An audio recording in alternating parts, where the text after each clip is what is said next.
자, 그럼 회선시대 본격적으로 출발해 보겠습니다. 먼저 나스닥 선물부터 현재 시세와 더불어서 전략 그리고 이슈까지 챙겨보겠습니다.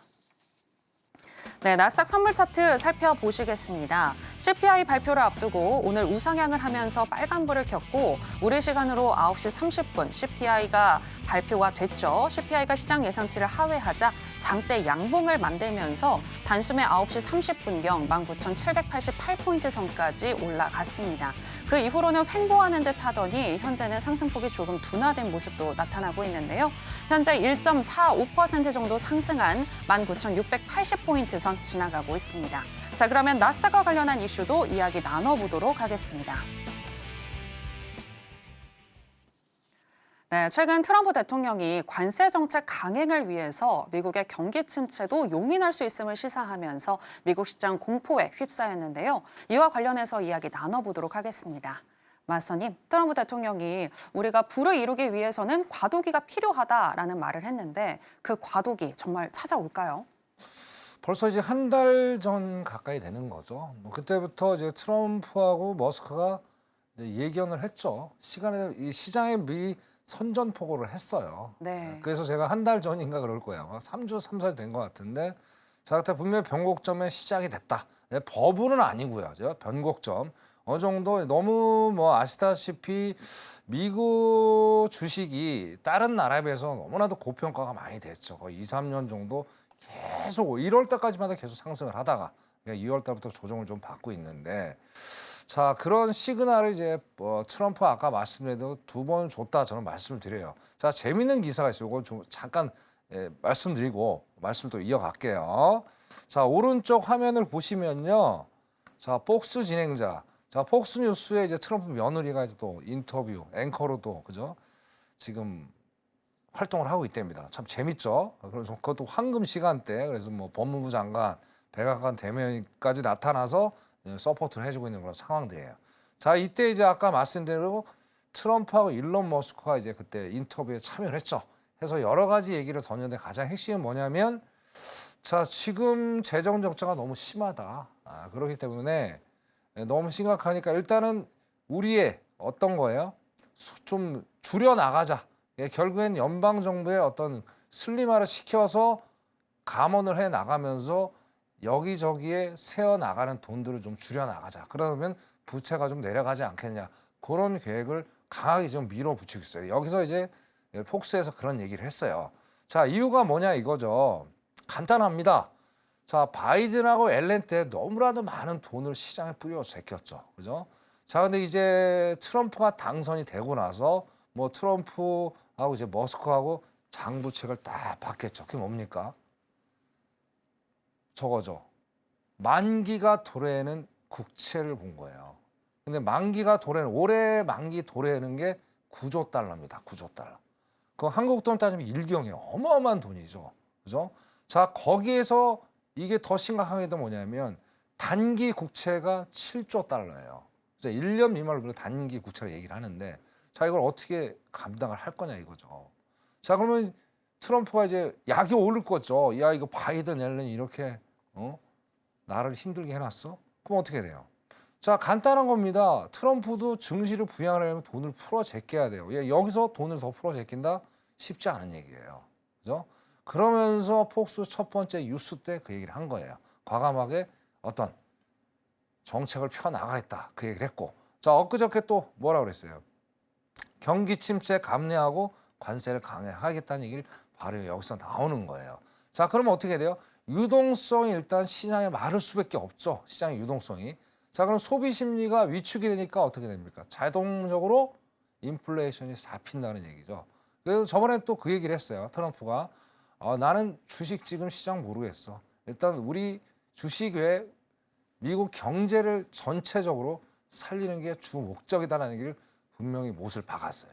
자, 그러면서 지금 또 얘기가 되고 있어요. 무슨 얘기가 되고 있냐면 자, 주식시장 버리는데 당분간 버리는데 다른 쪽에 신경 쓴다는 게 바로 뭐예요?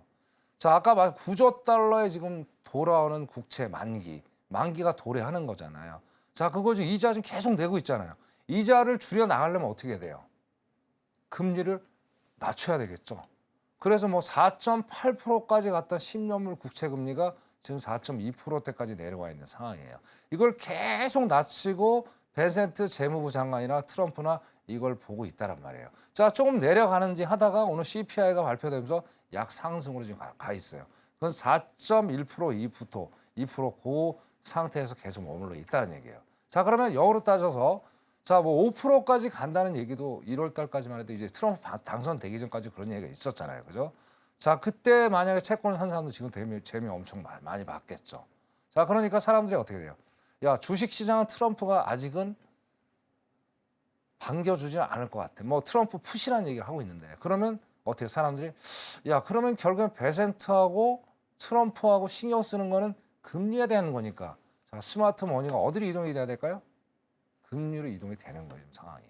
자, 그러면 이걸 또 역으로 해석을 해보면 자, 전 세계적으로 안전자산은 뭘까요? 다 알고 있는 거. 골드하고 10년물 국채금리죠. 자, 그런데 딱 보니까 뭐 어쨌든 뭐 트럼프 입장에서는 금리를 계속 내릴 테니까 그럼 금리가 내려가면 채권 가격이 올라가는 거잖아요. 자, 그러니까 사람들이 골드가 뭐 3천까지 다시 한번 올라간다 얘기하다가 다시 소강 상태로 머물면서 모든 돈들이 지금 채권 시장으로 몰려들고 있는 상황이란 말이에요. 자, 거기다 또 이제 웃긴 문제가 또 있어요. 화면 잠깐 내리고 또 설명드릴게요. 아직 이게 제가 처음으로 하는 얘기인데 화면 잠깐 내릴게요. 자, 요게 지금 제일 재밌는 게 하나 있습니다. 뭐냐면 자, 작년 우리 8월 5일 한번 돌아가 보자고요. 작년 8월 5일 날 무슨 일이 있었어요? 저 뭐 ISM 제조업시 조금 떨어지고 실업률 조금 높아졌다고 해서 뭐 엔캐리 청산이 나오고 난리가 났었죠. 뭐 홍콩의 큰 뭐 헤지펀드 회사도 뭐 문을 닫고 몇 개 막 그런 상황이 있었어요. 그죠? 자, 근데 지금 이건 심각해요. 자, 아까 말씀 트럼프는 돈을 지금 안 찍어내겠다는 거야. 긴축을 QT를 하겠다는 얘기죠. 그죠? 그런데 어떻게 돼요? 지금 보복 관세 때문에 유럽이라든지 전 세계적으로 상당히 피해를 보고 있잖아요. 벌써 이제 눈앞에 다가와 있고. 자, D-Day는 4월 2일이에요. 자, 상호 관세 때리면 그때 되면 제가 상당한 변곡점이 올 가능성이 높아요. 얼마 안 남았죠. 자, 그러니까 다른 나라는 어떻게 돼요? 보복 관세에 대처를 해야 될 거 아니에요. 그러면은 미국은 상대로 돈을 안 찍어내니까 달러 약세가 되는 거죠. 자, 그리고 좀 여기 보세요, 지금. 엔화가 그때 150 초중반까지 갔던 게 지금 148까지 와 있어요. 엔화 강세죠. 그죠? 자, 그럼 엔캐리 청산이 올 수 있는 여지가 충분히 있겠죠. 자, 그리고 또 중요한 게 있어요. 여기 보시면 유로 보세요. 유로 또 강세죠. 그럼 유로 청산이 될 수 있어요. 유로 캐리 청산, 그죠? 그런 게 될 수 있단 말이에요. 독일도 지금 뭐 예산을 다 돈을 찍어낸다고 하는 얘기가 있잖아요. 그죠? 그러면 상대적으로 이렇게 그 달러가 내려가니까 상대 걔네들은 값어치를, 그죠? 이 화폐 가치를 올려주면서 이 미국 증시를 더 압박할 수 있는 그런 상황까지 놓여 있단 말이에요. 자, 그러면 어떻게 해요? 트럼프는 달러 약세를 원할까요? 달러 강세를 원할까요? 저번에 말씀드렸고 달러 강세를 원할 거예요. 근데 지금은 인위적으로 지금 뭐 이렇게 상대적으로 기축통화가 반대로 움직이다 보니까 이런 상황이 벌어졌는데 이게 지속적으로 연속이 되고 다음 주에 또 뭐가 있어요? FMC 3월 FMC 빅 FMC가 있죠. 자, 일단은 동결은 확실합니다. 근데 파월이 어떻게 발언을 하냐에 따라서 이 상황이 급변할 수도 있단 말이에요. 그러면 지금 어떻게 돼요? 일본이나 유럽은 어떻게든 금리를 계속 낮춰서 그죠? 갈 수밖에 없는 상황이란 말이에요. 그럼 미국이나 상황이 완전히 달라지죠. 뭐 이런 것들 때문에 증시가 아까 뭐 미국 증시가 현재는 조정장이다 뭐 얘기를 하는데 저는 그렇게 보지 않습니다. 일단은 어느 정도 한 번은 꺾였다. 그래서 하락장이다. 저는 조정장이 아니라 하락장으로 변곡이 된 거다라고 말씀을 드리고 싶어요. 자, 뭐 CPI는 뭐 둘째 치더라도 그건 아니다. 왜? 트럼프발 관세 이슈는 계속 ING고요. 그리고 어떻게 됐든 금리가 10년물 금리가 내려가면 트럼프가 원하는 레벨이 있겠죠. 자, 거기까지 내려면 트럼프가 경제를 살릴 수 있는 방법은 뭘까요? 다시 돈을 푸는 거예요. 왜? 어느 정도 갚아 나갔으니까. 그죠? 만기가 도래하는 걸 갚을 수 있는 능력이 어느 룸이 생기잖아요. 그럼 다시 살릴 수 있고 지가 무슨 제조를 할 거예요. 또 돈 풀 거고 또 어떻게 돼요? 관세에서 계속 이어나간단 말이에요. 그죠? 네, 그런 거를 유념하시면서 여러분들 차후에 나스닥 투자 전략을 잘 짜셔야 되겠다. 네, 그렇게 말씀을 드리고 싶습니다. 예, 여기까지 하겠습니다. 네. 네, 트럼프발 관세 불확실성이 계속 이어지고 있는 가운데 현재 돈들이 위험 자산인 주식이 아니라 채권 쪽으로 몰려가고 있기 때문에 현재 미국 시장은 조정 장세가 아니라 본격적인 하락 장세로 접어든 것으로 보인다라고 분석을 해주셨습니다. 자, 그렇다면 우리가 장기적으로는 매도 쪽으로 보더라도 또 오늘은 소비자 물가지수 CPI가 발표된 만큼 오늘의 전략은 또 달라질 수도 있을 것 같은데요. 이제 오늘의 전략 한번 살펴보도록 하겠습니다. 일단 investing.com에 따르면 기술적인 분석 어떻게 하고 있는지 짚어드리도록 하겠습니다. 일단 일간 기준으로는 적극 매도 사인을 주고 있습니다. 12개 지표들 중에서 8개의 지표가 매도를 가리키고 있고요. 시간당으로 해서 봤을 때에도 6개의 지표가 매도를 가리키면서 적극 매도 사인을 주고 있는데요. RSI와 MACD, CCI, 오실레이터, ROC, 브랜베어 파워 이 지표들이 매도를 가리키고 있습니다. 자, 그렇다면 마스터님의 의견은 어떠하신지 팻말을 통해서 알아보겠습니다. 마스터님 팻말 준비해 주시고요. 하나, 둘, 셋, 빠밤. 매도 사인 주셨습니다. 네, 장기적으로도 아까 매도이고 단기적으로도 매도라고 보시는 건가요? 그렇죠. 오늘도 왜냐하면 뭐 아까 CPI가 뭐 그렇게 세게 낮게 나온 것도 아니에요.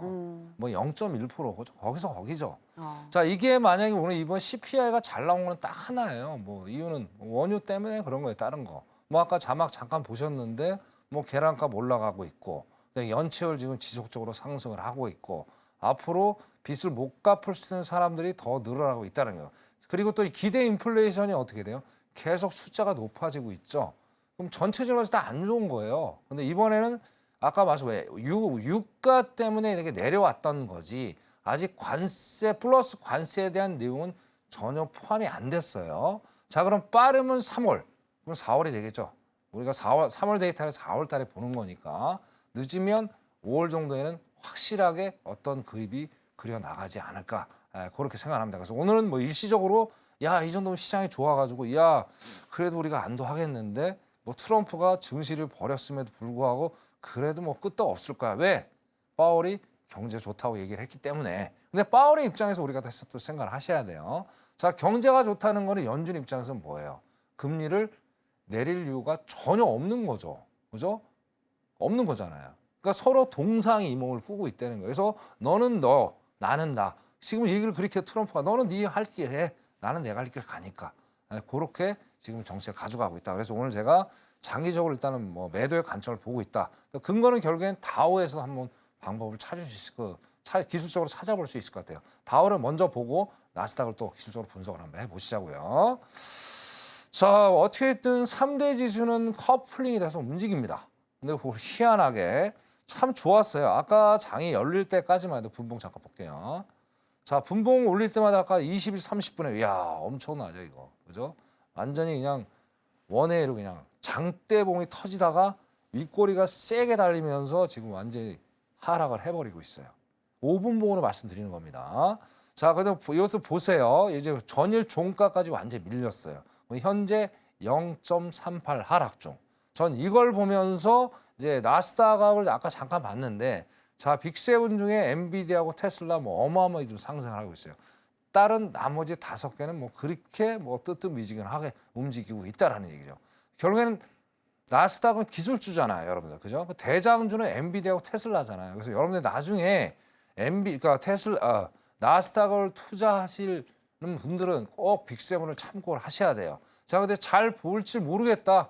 뭐 하긴 해야 되는데 뭔지 모르겠다. 그 앞에 자막 보시고 들어오시면 제가 어떻게 분석을 하는지 자세하게 설명을 드리도록 하겠습니다. 그래서 이걸 보면서 오늘은 과도하게 나스닥이 오른 게 아니냐.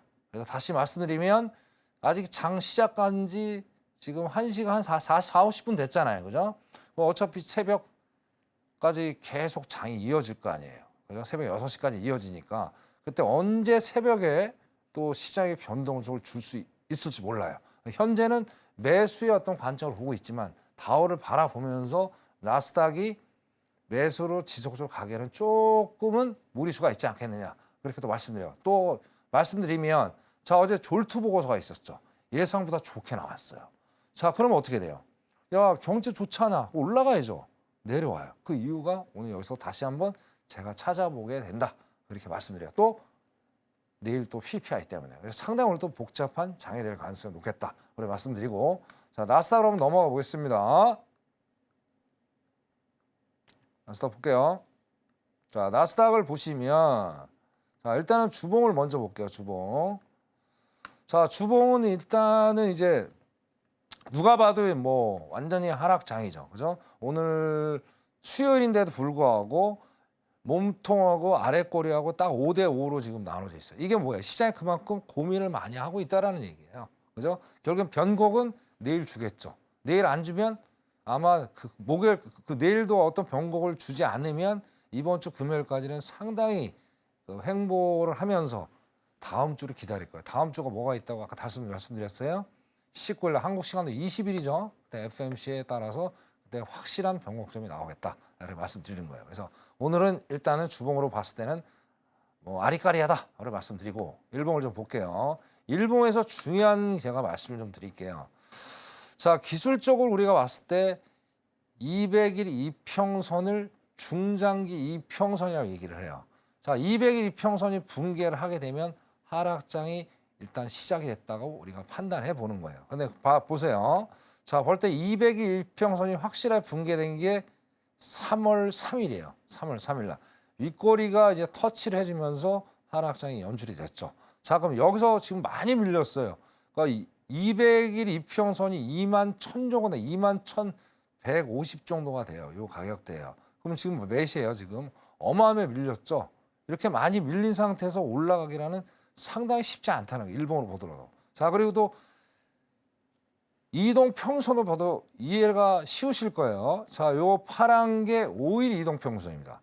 자, 그리고 여기 녹색이 20일, 그 다음에 위에가 빨간 게 60일이에요. 그럼 딱 봤을 때 무슨 별인가 이게?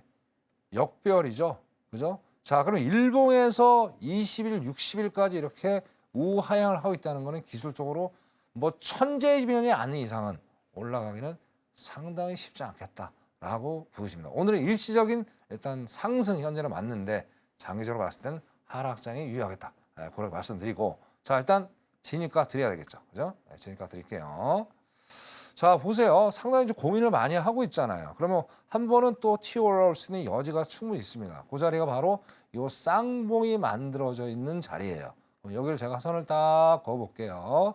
그거 보니까 19,708 그냥 딱 자리 찍을게요. 그냥 19,708 자리에서 저항을 받아준다면 여기서 수익을 챙겨 가시라. 그렇게 말씀을 드리고 싶습니다. 그래서 확실히 올라갔다 꺾여주면 이 녹색이 21선이라고 제가 말씀을 드렸죠. 21선에서 데드 크로스가 나와준다면 어떻게 돼요? 61선까지도 가서 수익을 낼 수 있는 자리가 되겠다. 단 변동성이 세니까 반드시 MIT 익절을 잡고 매매를 하셔야 되겠다. 자, 그런데 MIT 익절 도대체 어떻게 하는가 모른다? 그럼 앞에 자막 보시고 들어오시면 제가 또 쉽게 상세하게 설명을 드리겠다. 그렇게 말씀드리겠습니다. 자, 나스닥 기술적 분석 여기까지 하도록 하겠습니다. 이상입니다.